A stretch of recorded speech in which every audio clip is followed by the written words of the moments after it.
बेटा, देखो ना, यह घर कितना पुराना हो गया है।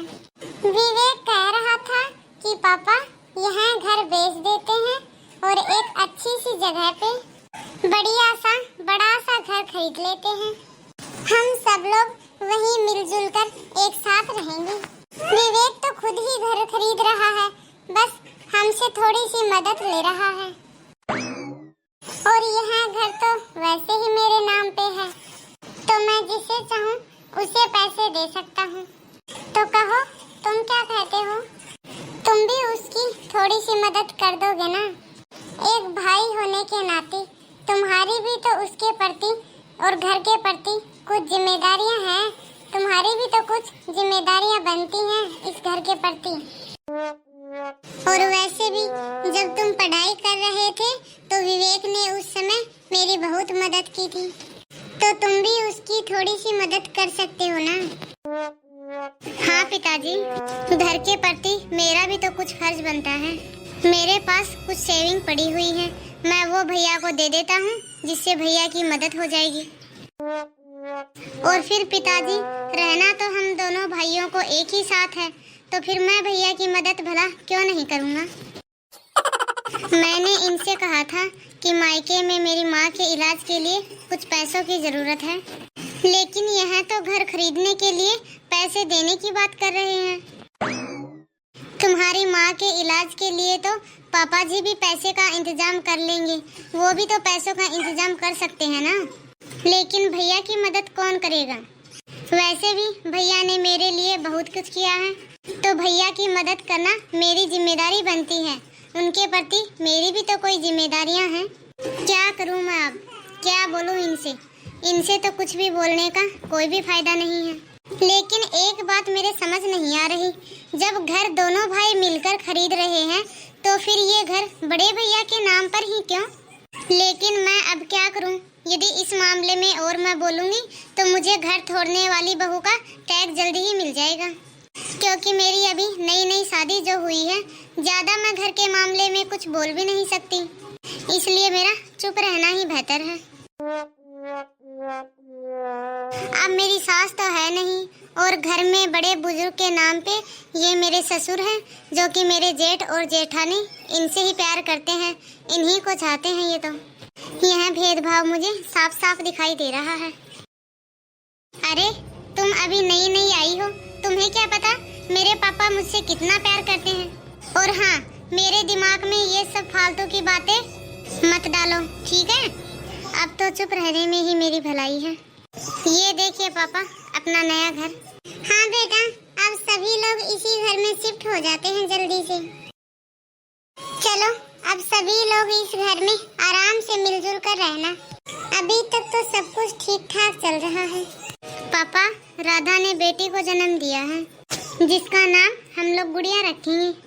मुझे जो भी पेंसिल मिलती है उसे मैं अपने पास बचा के रखूंगा। यदि कभी विवेक या उसके बच्चों को कोई जरूरत पड़ेगी तो जरूरत के समय ये पैसे बहुत काम आएंगे। क्योंकि अभी सुमित है जो कि अपने भाई की मदद कर रहा है। जब तक सब कुछ चल रहा है चलने देता हूँ और अपने पैसे अपने पास बचा के रखता हूँ। अभी मेरी नौकरी भी चली गई है, लेकिन कोई बात नहीं, मुझे किस बात की टेंशन? मेरा परिवार है ना मेरे साथ, मेरा साथ देने के लिए। मैं पापा को इसके बारे में बता देता हूँ कि मेरी नौकरी नहीं रही। पापा, मेरे पास अब नौकरी नहीं रही, मेरी नौकरी चली गई है। क्या क्या बोल रहे हो तुम? तुम्हारी नौकरी नहीं रही? अब तुम्हारी नौकरी तुम्हारे हाथ से चली गई है?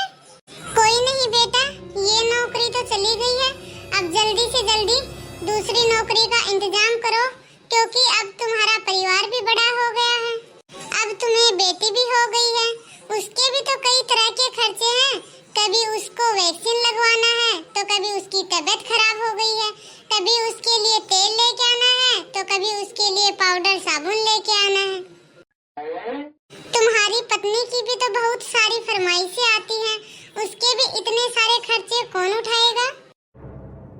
अभी तो मैं एक काम करता हूँ, अपने पेंशन के पैसों से तुम्हारे राशन पानी का खर्च उठा लेता हूँ, लेकिन तुम जल्दी से जल्दी अपनी नौकरी का इंतजाम करो। मैं कौन सा जिंदगी भर बेरोजगार रहने वाला हूँ। पापा को ये सब बात कहने की क्या जरूरत थी। अब मैं चलता हूँ, चुपचाप अपनी नौकरी की तलाश करता हूँ। हाय रे मेरी किस्मत, पता नहीं मेरी किस्मत के अंदर क्या लिखा है।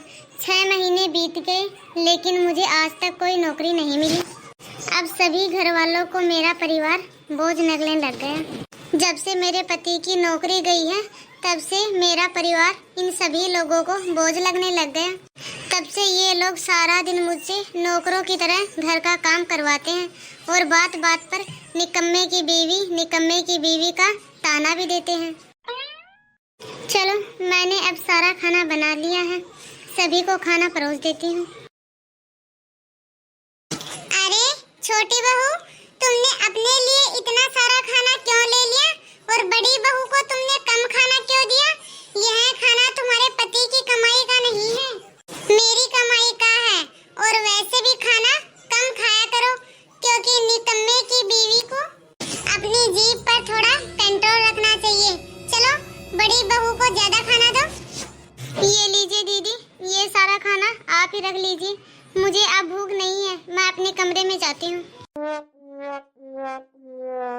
भूख से भले ही मेरी जान जा रही हो, लेकिन मेरे आत्मसम्मान पर लगी ठोस मुझे उससे भी ज्यादा पीड़ा पहुंचा रही है। मुझे अपनी बच्ची को दूध भी पिलाना है, लेकिन मैं क्या करूं, मुझे खुद भी तो कितनी जोर से भूख लगी है। देखो, मुझे देखकर मेरी गुड़िया भी रोने लगी। चुप हो जा बेटा, चुप हो जा, मुझे पता है तुझे भी कितनी जोर की भूख लगी है, लेकिन अब मैं क्या करूं? क्या करूं बेटा, अब मैं, हमारे हालात ही ऐसे हैं। हमारे हालातों पे मुझे अब बहुत ज्यादा रोना आ रहा है। मैं कोई काम भी तो नहीं कर सकती क्योंकि गुड़िया अभी छोटी है और उसको संभालने की जिम्मेदारी कोई ले भी तो नहीं रहा। घर के अंदर कोई भी नहीं बोलता कि गुड़िया की देखरेख हम लोग कर लेंगे, लेकिन सभी लोग यही बोलते हैं कि यदि तुम काम पे चली जाओगी तो गुड़िया की देखरेख कौन करेगा।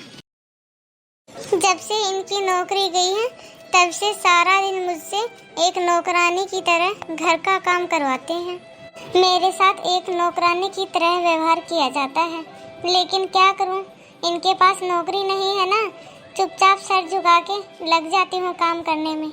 क्योंकि मेरे पति घर में पैसे नहीं दे रहे ना, 2 रोटी की कीमत मुझे नौकरानी बनके चुकानी पड़ रही है।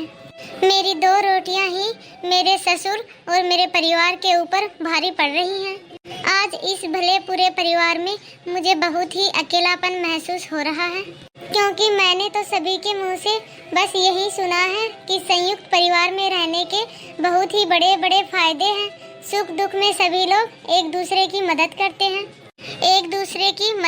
हैं, लेकिन यहाँ पूरे परिवार के अंदर रहने के बाद मुझे लग रहा है कि कोई किसी का मदद नहीं करता, कोई किसी का नहीं होता। यह मेरा संयुक्त परिवार अंदर से कितना खोखला है, पैसे की चमक के सामने इनका सब प्यार फीका पड़ जाता है। मैं निस्वार्थ भावना से इन सभी लोगों की कितनी सेवा कर रही हूँ, लेकिन इन सब लोगों को तो बस पैसे की चमक ही अच्छी लगती है। ये सब बातें सोच सोच कर मेरा सर दर्द करने लगा है। अब मैं अपने रूम में जाती हूँ और थोड़ी देर आराम करती हूँ। हाय राम, मेरा सर तो बहुत तेज दर्द कर रहा है। कौन है?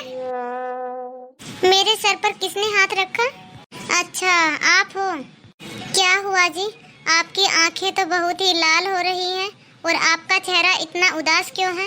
आपको देखकर तो ऐसा लग रहा है कि आप बहुत ही समय तक रोए हो, जिससे आपकी आंखें देखो कितनी लाल हो गई हैं। क्या बात है जी? सब कुछ ठीक तो है ना? आप कुछ बोल क्यों नहीं रहे और आप कितने उदास भी हो? बताइए ना, कुछ तो बताइए, आखिरकार हुआ क्या है? आप बोल क्यों नहीं रहे? मेरा मन बहुत ही घबरा रहा है, आप बता भी दीजिए क्या हुआ है। जिस आदमी की पत्नी को खाने के समय इतना कुछ सुनना पड़ रहा हो, वह आदमी उदास नहीं होगा तो और क्या करेगा? जाने दो, यह बुरा वक्त सबके जीवन में आता है, लेकिन यह बुरा वक्त हमेशा कुछ ना कुछ सिखाकर ही जाता है। इस कहानी का अगला पार्ट देखने के लिए इंतजार कीजिए इस कहानी के अगले भाग का। तब तक आप सभी यह वीडियो देखिए और कमेंट में हमें बताइए कि आप सभी को हमारा यह वीडियो कैसा लगा। यदि आप सभी को हमारा यह वीडियो पसंद आया हो तो हमारे चैनल को सब्सक्राइब ज़रूर करें ताकि ऐसे ही वीडियो आप तक पहुंचते रहें। अब मिलते हैं अगले वीडियो में।